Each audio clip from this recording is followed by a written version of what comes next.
Welcome to As I Live and Grieve, a podcast that tells the truth about how hard this is.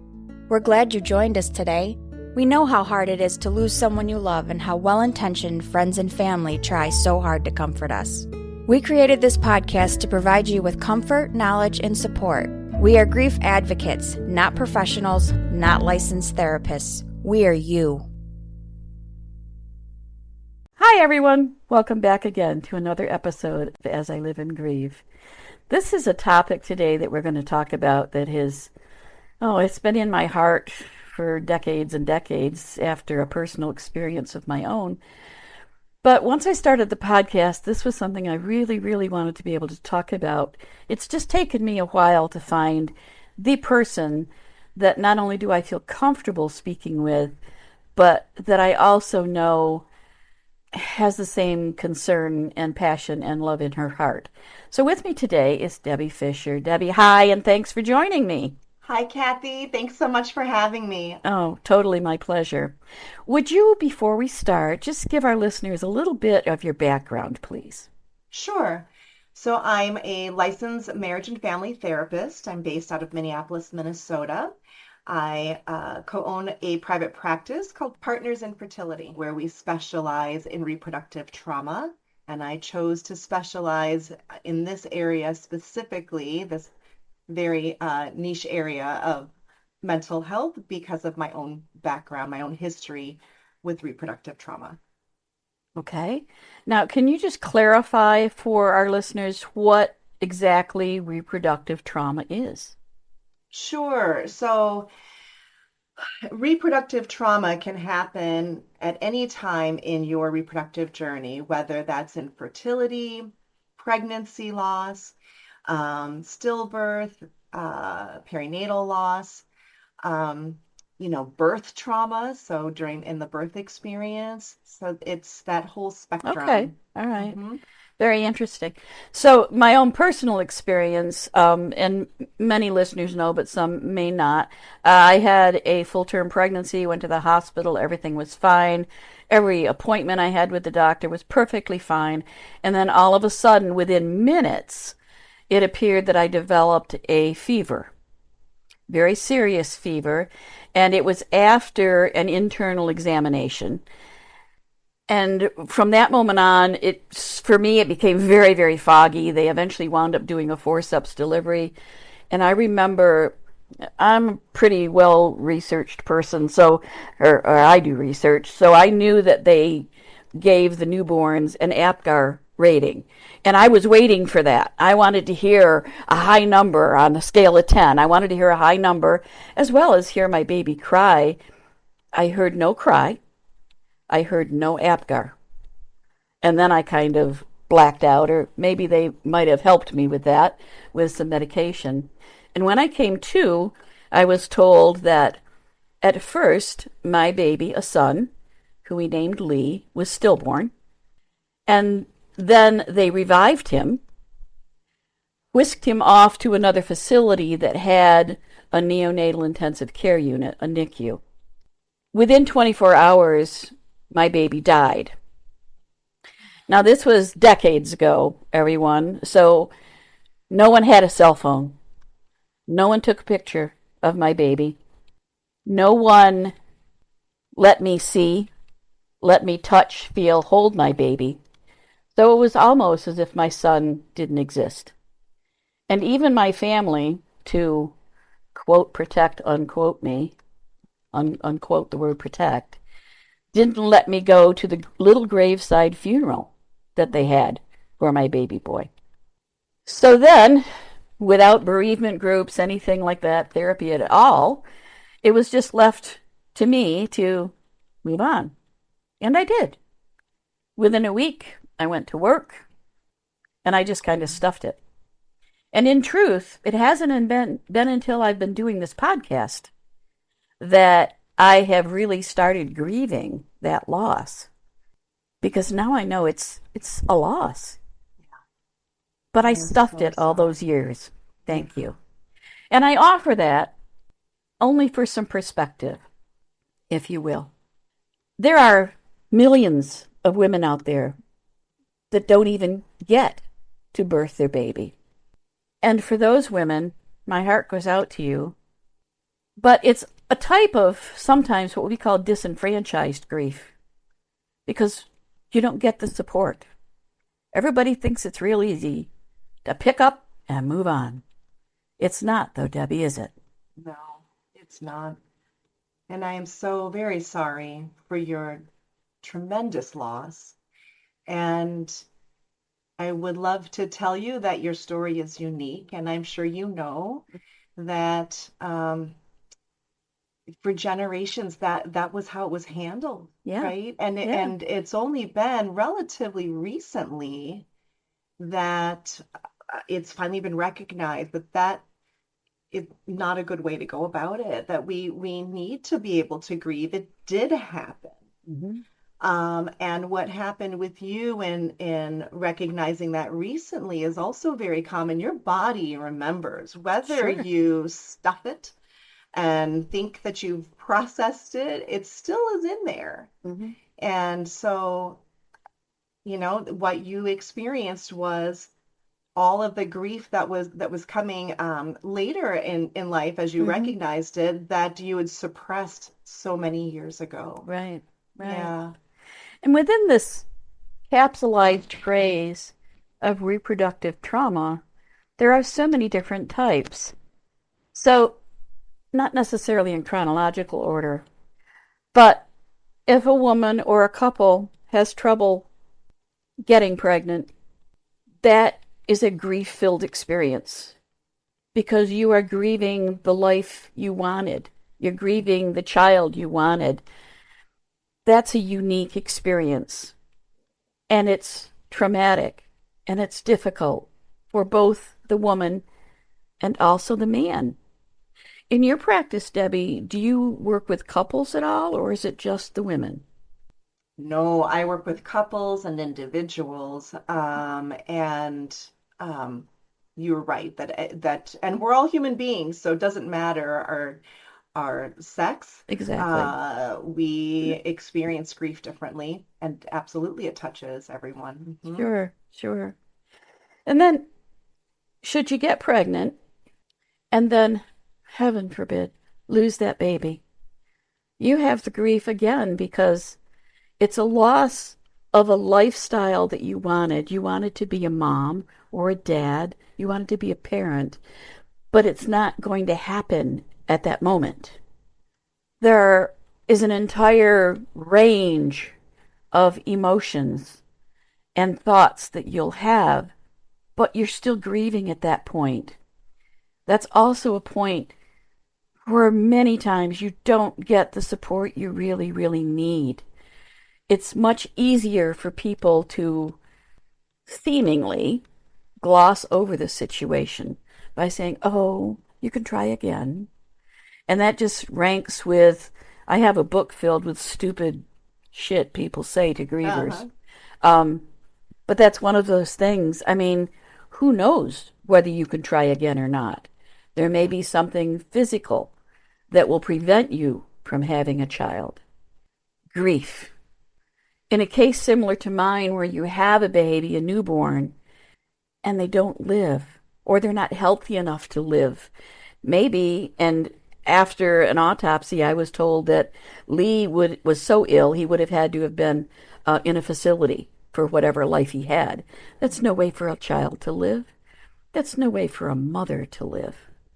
So then you have this whole controversy going on in your head. Was I better that he didn't live? Or would it have been different? So hard. Are there exercises? What do you recommend for people that are going through this? Oh, there's so much that I want to say here. Well, the floor and the microphone is yours. Okay, so there are a few, I'm taking just a couple of notes that I want to make sure to circle back to, and I will start with what you just said, the controversy in your head, the battle, right? And what I like to say about that is that we are trying to make sense of something that's senseless, right? Okay. Yeah. This is when you have a loss like this, something that is so traumatic and unexpected, and I'll circle back to your mention earlier of disenfranchised grief. Okay. Um, but when you were having that conversation in your head, it Hmm. was around trying to make sense of it. Okay, well, here's the reason why it happened, and where can I find peace in this? Would it have been better if he was here, or right? And it's our way of processing, right? Right. But sometimes that battle is overpowering and it can be a lot to try to sort through Right. on our own. So to answer your question about resources and what I tell people, I think that that's what you were asking is, Right. um, so we can talk about resources, but as far as what I share with people, we talk about that. We talk about what has happened and um, how do we make any sense of it? How can we, um, attach some meaning, right?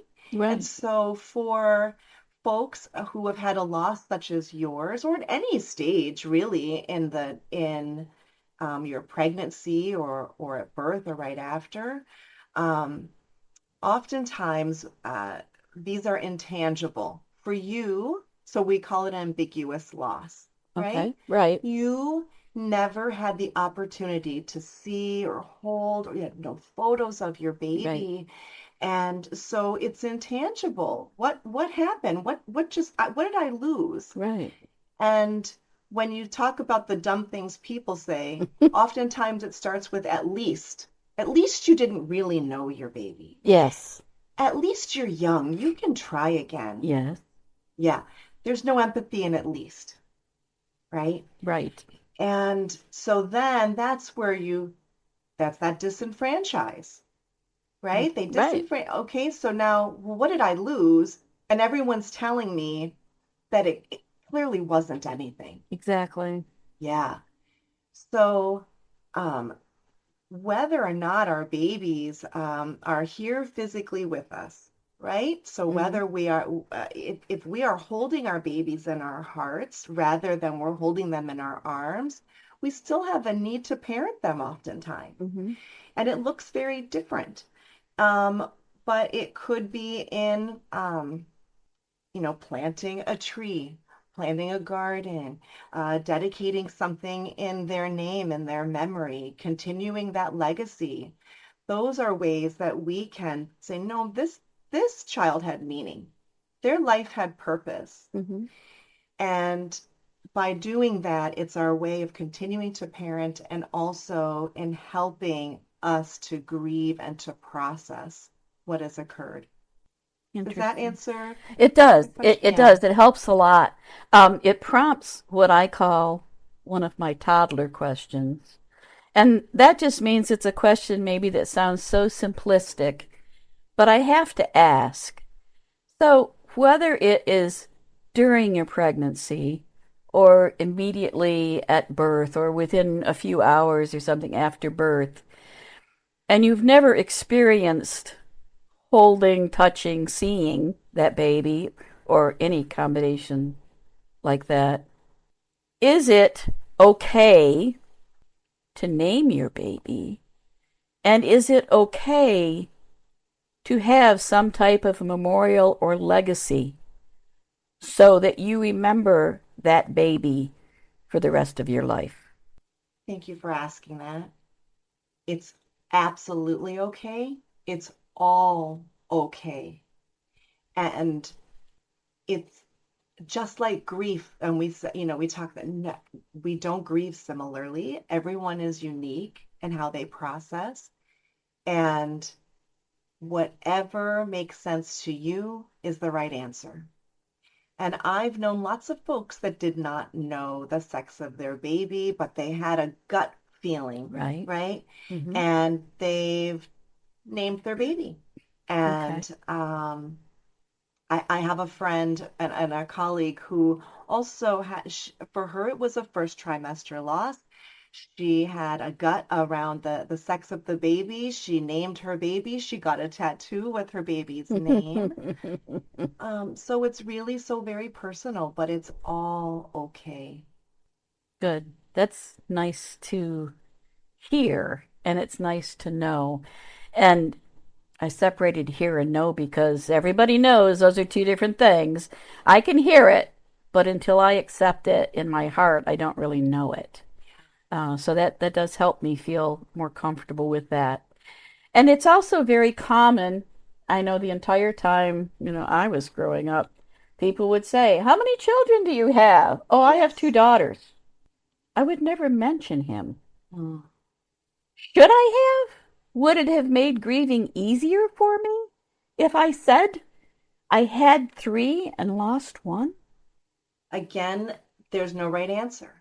Okay. And that is a really complicated question for a lot of people.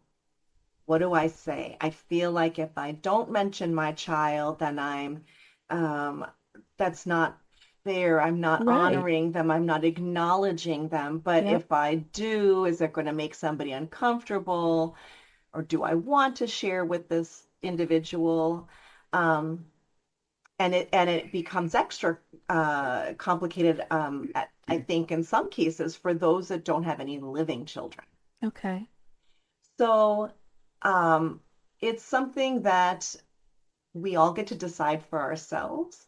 And I will say that my first son was stillborn on his due date, and I had Okay. another son who died halfway through my pregnancy due to Okay. cord complications.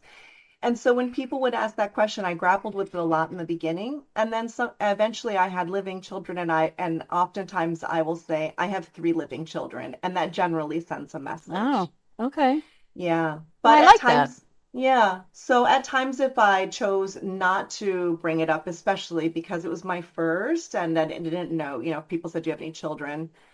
I would have to decide. And I had a piece of jewelry that I wore all the time that was representative of the mother-child relationship for me. And so if I didn't acknowledge him, I would hold my necklace that I was wearing, and it was just my own thing to say, "It's okay, I didn't forget about you."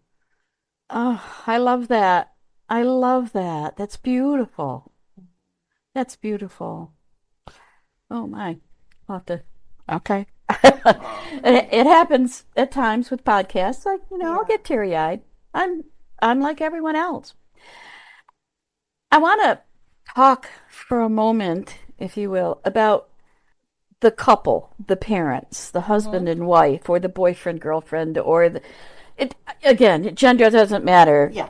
You know, the parents.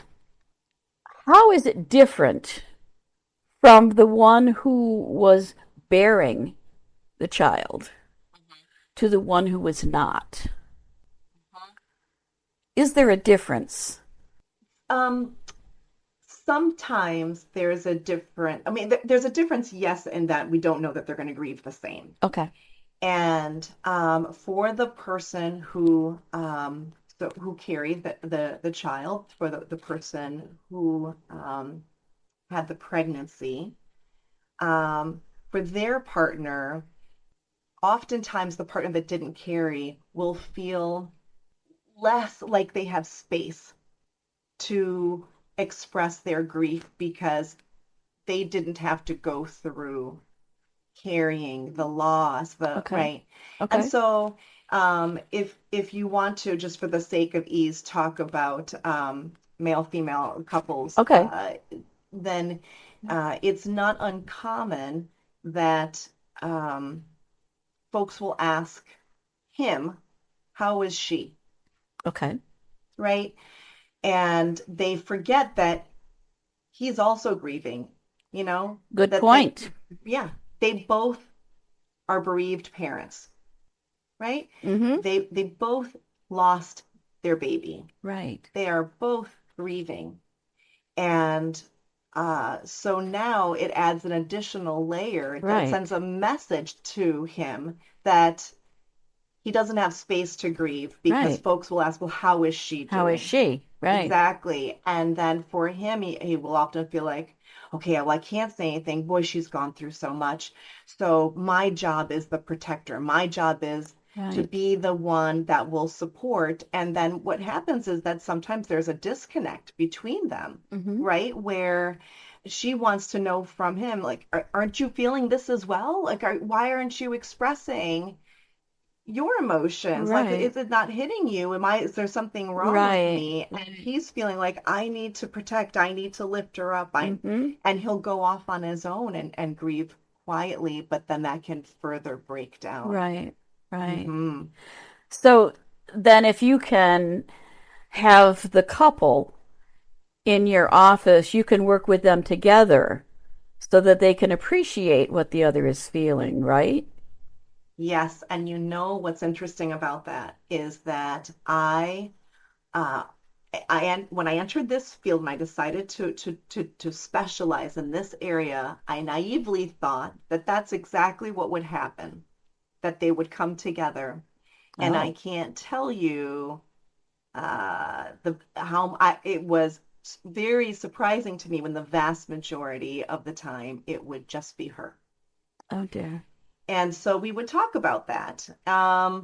And I think that that's starting to shift a little bit more Good. and more, Good. that we're giving both parties permission. You both are grieving. You're both experiencing Mm-hmm. this, right? Okay. And so it's giving them permission to attend together and to recognize that they both have needs.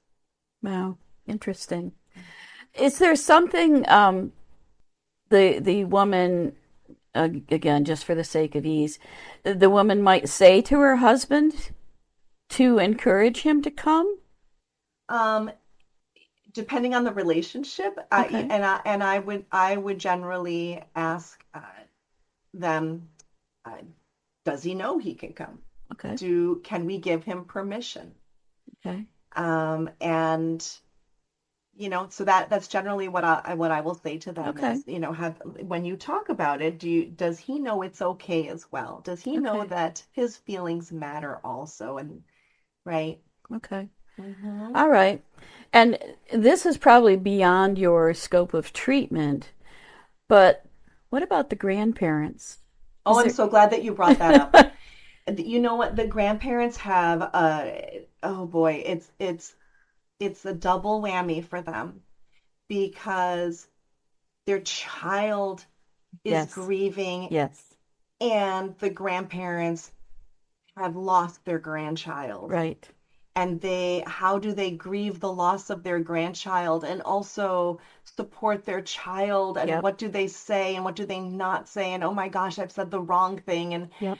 I don't want my child to think this is about me, it's about them, and so do I hide my tears? And it's so Mm-hmm. complicated. Mm-hmm. um, I will say that Star Legacy Foundation, you'd asked about resources earlier, and they are a wonderful nonprofit organization. Um, and they have support groups that are free for parents who are grieving the loss, for grandparents, for the partner only, so the non birthing partner, right? And anyway, they're all virtual, and so anyone can access it. And I'm so grateful to them for acknowledging the need of the grandparents. Yeah. Yeah. Mhm. Well, that's exactly what I was thinking of when I asked that question was that I know when Stephanie was first trying to get pregnant, and then when she got pregnant, and when she was in the delivery room, there were some complications. And at the time, I was employed by the hospital, so I was familiar with those alarm pages that they disguise by calling a specific doctor or a code color. So I knew that an alarm had gone out for assistance in the delivery room. And I had moments, and it probably wasn't very long, but at a time like that, when something is happening, time stands still, I swear. And eventually, everything was fine. It's just there was some difficulty. They had to do cesarean, but even with that, there was some difficulty with the birth. Everything turned out fine. Both my grandsons are beautiful, now grown young men, and I adore them. But I remember that was my first grandchild I was waiting for. It was also my daughter, my best friend, and to this day she's my best friend. Yeah. And I was just wrapped in this tornado of distress myself. Yeah. So I'm glad that there's also a resource, and I wrote that down, Star Legacy Foundation, and I'll do some research on them as well. So there's just so much complexity to this situation, and I'm so glad that we were able to spend some time today. Now, I have heard the phrase rainbow child. Is Yeah. that kind of a common phrase to refer to a baby that has been lost during pregnancy, or? So no, it's actually for a subsequent pregnancy. And the term was coined now a few decades ago, I believe. But in any regard, it was meant to describe the child who comes after the loss. So Stephanie would be my rainbow child. The rainbow child, and the reason is that the rainbow comes after Okay. the storm. Okay. And what I will say is that that term, while it resonates with many, doesn't resonate with all. And more and more lately, folks have said, you know what, I don't like it because then it says that my baby who died was the storm, like that was the Yeah. dark, right? And so it's really very personal. Okay. Some love the term and it resonates, and for others they don't. Okay. But that's what that's referring to. Yeah. Okay. And if I can quickly just circle back on what happened Yes. with you, what happened with you, and you also had that additional whammy, right? Because it was a trigger. You knew what happened to you. Oh, yes. So there must have been an added level of anxiety for you with your own history, That I never thought of until just now when you mention right? it. Yeah. Yeah. And for your mom, she made the decision that she felt was right at that time Right. and Right. didn't know better, but it was um, in time, and maybe you've given or you can think about giving mom some grace around it, that she Mm-hmm. thought she was protecting you by not allowing you Mm-hmm. to be at the funeral or to maybe to see or hold your baby. So again, when we make the decisions that we make, it's with the best decision with the information that we have at the time. Absolutely. Absolutely. Yeah. Speaking about terms and phrases, do you know, oh, this might be a trick question, but it's an easy one. Do you know of a term for parents who have lost a child, whether it's during pregnancy, shortly thereafter, or any time in the child's life? Do you know of a term for those parents? I'm glad that you brought that up as well. And remember earlier, I said in our brains, we're trying to make sense of the senseless. Mm-hmm. Well, that's because we don't even have a term for that in the United States, right? We have a Mm-hmm. term for somebody who has lost their parents, that, are orphaned. We loss of a spouse, Mm-hmm. right? That you're widowed. We don't have a term to define the loss of a child. It is out of the order of nature. It's not supposed to happen. And when that's how we understand this in the United States, I mean, we have a really hard time with grief in general, as I'm sure Right. you are well familiar. Mm-hmm. So no, we Okay. don't have a term. Well, then let me share this with you. I recently ran across a gentleman, Henry Cameron Allen is his name, and he is coining a word for that very situation, and he is using the term peregrine. Interesting. He has a Facebook page, an entire group in support of these people. Now, interestingly enough, he lost his son, who was named Cameron, to cancer, I believe. He legally changed his name to Henry Cameron. Cameron was his son's name. And he says it constantly keeps Cameron in his mind and in his heart, using that name. At the same time, he says mathematically it makes sense. Henry minus Cameron. Oh. And I thought that was so touching. But, so he is trying to get this term, peregrine, popularized. And on his website, which I don't have the link at the moment, but if anyone wants it, just reach out to me and I'll share it with you gladly. He has an entire page devoted to the origin of the word peregrine and why that was chosen. So he is on a campaign, a personal campaign, if you will, to get this adopted so that parents who have lost a child at any stage, at any age, have a term for themselves. That's lovely. Thank you for sharing that. No problem at all. No problem And at all. what a way for him to honor his son. Exactly, exactly. There are a lot of ways out there, and we're starting to wind down now. Before I wrap up, Debbie, I'm going to turn the mic over to you and let you speak directly to our listeners without me interrupting with comments, questions, etc. So the floor and the mic are yours. Well, I appreciate that. Thank you.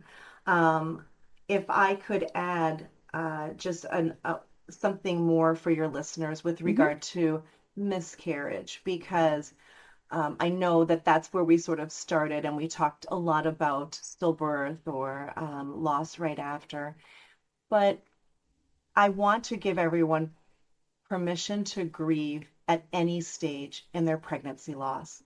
The minute that you discover you are pregnant, you have a whole life planned out. You know when your child is expected to be born, what the weather is supposed to be like in that season, when they're going to have their firsts and their holidays and their kindergarten, all of it. And when that is taken from you, your body remembers. You have to now go through that entire pregnancy, knowing those dates and reaching that due date. You go through life imagining what it would have been at different times and how old your child would be. And it hurts. That's an ambiguous loss. And I think that people don't recognize enough the magnitude of that loss. And you don't need to have even an idea of the sex of your baby. It doesn't matter. It is your baby, and your baby died. So for what it's worth, I would like to just send that out to folks and give permission and know that it is okay, and you are grieving for good reason. Your baby died. I just had to take a deep breath. Yeah. Thank you, Debbie. Thank you so much. That was very eloquent. I'm going to have to re-listen to that a few times myself, I think, just to take comfort in it. Well, listeners, sadly, I don't like saying goodbye to everybody, so I'll just kind of say see you later and so long. I want you to remember to take care of yourselves wherever you are in your grief journey. Or maybe you're just listening so that you can better support someone that you know is grieving and really struggling, having a hard time. But in the entire process, remember to take care of yourself. That's the piece we forget so many times.